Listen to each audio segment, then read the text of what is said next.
Now, the moment most of you have been waiting for, the infamous middle segment, middle edge. So here's what you need to do, and here's the order that you need to do it. Orient it any way that you want. And the first thing that you're going to want to do is you're going to want to get these two in. Just get these in and be done with it. And generally, most of your motion is going to be by moving this as a 2R, moving this down, because now I have a discrete up and I have a discrete middle. So, how am I going to put this in if I'm orienting it like this? Well, first thing I have to do is not have it oriented exactly like this. If I want to start rolling things in here, I'm going to do it pretty much the same way I did these. I have to put it on the bottom, and then I have to do my switches exactly the same way. So if I'm working on this to put these in, let's go ahead and move it down like this, so I move this to the bottom. Once I've done that, then I just do it old school, white and green. So where's my white and green? I don't see it up here, so where else is it? It's right here, white and green. This white and green needs to move to the top to fulfill my goals. But in order to do this, this has to become a U layer. So to make this into a U, I'm going to take this side over here, do a 2L, and then a 2D, I guess, and then move this up once, and then move it back. So you just have to remember what you were doing. The memory here is that this green is going to come here to the bottom. So move it here. You can see it's lined up okay. It's the same way. Doing MI, 2U, and M, and it's in. Flip it over here. I want the yellow and green. Find it. Here it is. It's upside down. No worries. We know how to deal with that. MI, U, M, U. No longer upside down. Now we do our MI, 2U, M. Now we've achieved our goal. So just for the purposes of orientation, let's understand what we've done. Hold it here. This is our, our basic positioning. We've got this in. The next step now that we want to do is we want to put these two in, these two edges over here. So to do that, this is going to have to be our bottom area. So let's move this down so that this is our bottom. It's really as simple as that. So red and white right over here. It's upside down. So MI, U, M, U. Now we're here. So now we flip it down here. I can't do a 2F. So I'll go like MI, 2U, M, and we're down. Flip it on over to here. Yellow and red. It's not up here. It's over here. So this has to become my upside. If I want this to be my upside over here, then I take the opposite area here. In this case, it's an R. I'll go 2R, 2D, and now I move this up. Bang. And then 2D and 2R. Move it down. You're not going to mess up anything else that you've done, so no worries. But I did move this where I wanted it to be. It's not upside down, so we go like MI, 2R, M. So now we have that. So let's get our orientation again and understand what we have done so far. Alright, so far we have this in and we have this in. Now I'm going to change this configuration just a little bit to make sure that I don't make it too all-fire easy. Okay. Alright, the next step, I think I might have made this too easy. The next step is after you get these and these, is you want to put in all your corners. We're going to do these edges next. We only have 1, 2, 3, 4, 5, 6 edges to go. But at this point, it's going to be important to orient your corners. What I mean by that is I want the corners to be lined up where they're supposed to be. Now, how am I going to do that? Just by doing R moves and U moves. It's really not so hard. It actually wants to be solved like that. So how it's going to do that is I'm seeing a orange, yellow, and green. Where's another orange and green one? It's right over here. So I think this coincides with this. And this you can just kind of play with. But I want this to be brought in conjunction with this piece over here. So if I turn this, say, over here, you can see that these two line up and these are fine. So this is actually considered correct. In this case, it was pretty simple. Didn't give me much of a trouble. Let's see if I can't make it a little more challenging. Okay, I tried to scramble this up a little bit more, but here's the same piece. Here's the green and yellow and orange.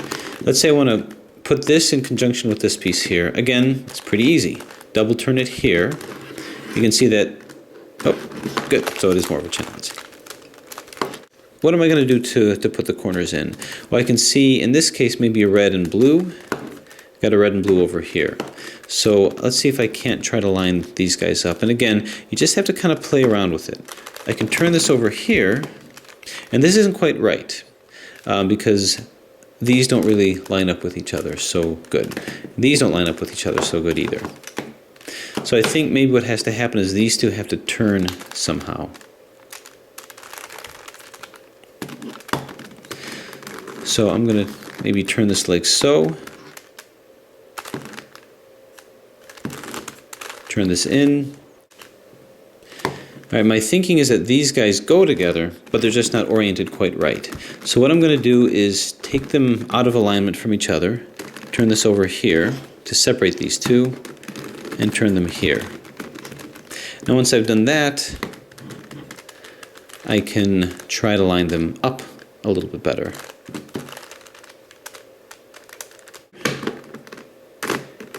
We'll just turn it again. Now what I'm ultimately going to try to do maybe is match these two, but match these two reds. So if I can just rotate these over here, double turn this here, and this is going to work pretty well if I do it like that, because see this blue here and red on top? I've got the blue here and the red on top, so I can just double turn over here, and now these corners are in. So that was a little bit more complicated, but again, really I was just playing around with it. I didn't have a very definite strategy, but you'll eventually get it. So turn this over here, so these are correct, and these are correct. Don't worry about these because we're going to be turning it like this. So this white and yellow and this white and yellow come together. So it's just a matter of time before you figure it out, I think. But in any case, all of our corners are in. All of our corners are in. We just have to put our edges in now. So here's where things get a little testy. The next thing that we're going to do is we're going to put in these two. After we've put in these two, these will be the only ones left, but that's going to constitute the last side, like this. So what needs to be here? Well, we've got a blue and a white. Where's the blue and white? And we also need the blue and yellow. Turns out that both are up here. I need to move both down here somehow. So the challenge is, how am I going to move these here, take these and move them here without messing up my corners? I could turn this into an up layer by moving this down like so, moving this over here, and then turning it down, but I'm going to mess up my corners if I move it back up.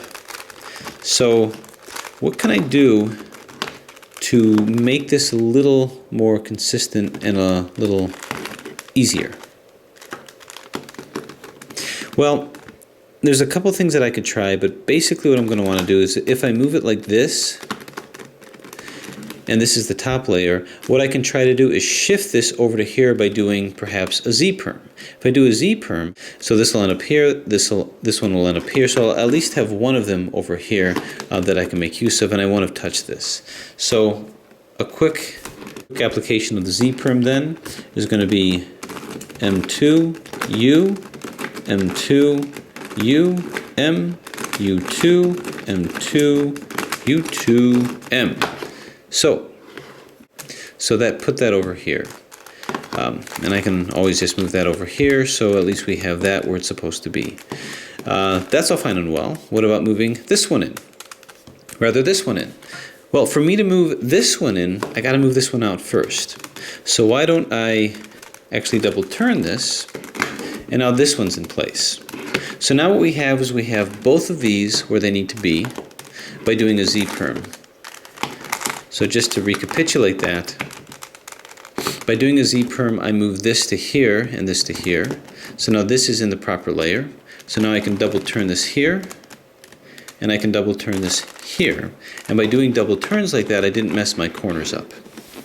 Now there's a 100 different types of scenarios, but you know, that's an application of an algorithm with strategies to turn it right. Now, if there's any particular configurations that you have that's confusing, let me know.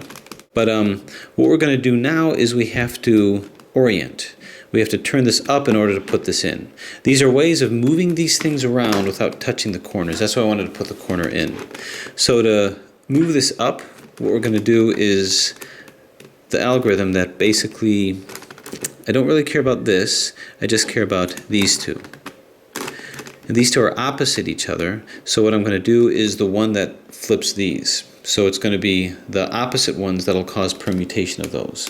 And that's seems a little longer, but it's actually pretty easy to remember. It's going to be MIU, MIU, MI, U2, MU, MU, M, U2. And sure enough, there it is, turned upside down, and it's fine. Okay, so, but we can't just turn it back, right? Because what about these corners? If I go like this, I messed up my corners. So it's not enough that I flip these in. I now have to put them off to the side to here. Because when I do that, I can turn it like this and then move my corners back. So hope that makes sense. But basically, I can't keep them in this position because when I turn this back, I'm going to destroy my corner. So in order to turn this back, I have to turn it like this so that my corners can be maintained. Which means I would really like these two to be up here, so when I turn it back, it'll be in place. So how can I do that? Well, what you can do is do a Z permutation. A Z perm will put this to here and this to here, then I can do the proper turning. So the Z perm, again, is fairly straightforward, pretty simple. M to U, M to U, M, U2, M to U2, M. And there it is. So why did I do that? I did that so I can turn it here. Before I turn this back, maintain my corners by turning it here. And actually, this is lined up incorrectly, as is this. So I can just move it back over here. It'll keep my corners in place, and then move this back. So the end result is these two are put in. Now remember, all I did was a combination of various perms in order to move this around. So again, these come in, line your corners up, you just kind of trial and error that pretty much, and then make sure you put your U's in correct and then do your perms correctly. So now we have these four. I move this over here, and because my corners are in, it's just a matter of what do I need to do to get my corners correct. Well, this, first off, is everything oriented correctly? Well, this is a orange side. This orange is up. This orange is up. This is incorrect. So I know by the law of cubes this must be incorrect. I can prove that by moving it here and seeing that this blue should be facing down. See, if I were to go like this, you can see it's not facing correctly. So what that means is that these two are correct and these two aren't. So I need to do the orientation algorithm that just flips these two. That flips these and keeps these the same. And that's going to be MIU, MIU, MI, U2, MU, MU, M, U2. And it did it. Orange, orange, orange is up. We've got the red and blue over here. So now what's left is we permute these. So what needs to go where? This green needs to go here, this white needs to go here. This yellow needs to go, whoops, here. This blue needs to go here. So we have to do, you guessed it, a Z perm. In order to make the Z perm work, I'm going to turn this like this so that these two can flip with each other, the green and the white, and then the yellow and the blue. Get this blue over to here. So a quick application of the Z perm and we should be good. So that's going to be M2U, M2U, M, U2, M2, U2, M. And as you can see, everything is permuted right. Line them up where they're supposed to be, move this in, and you got it. You've solved your Triamese cube. The challenge of this comes from this middle layer, and the reason why this middle layer is challenging is you need to know different perms, and you need to know the setups for the different permutations. If something got messed up, it's either because of number one, you miscalculated where your top is, where your U face is, or number 2, you accidentally made a move like this and got your corners out. It's going to be something like that. It's not going to be a huge mystery until you actually look at what you did. But in any case, hopefully that clears things up on how to solve this beast. Fun puzzle to solve again and again. Thanks for watching.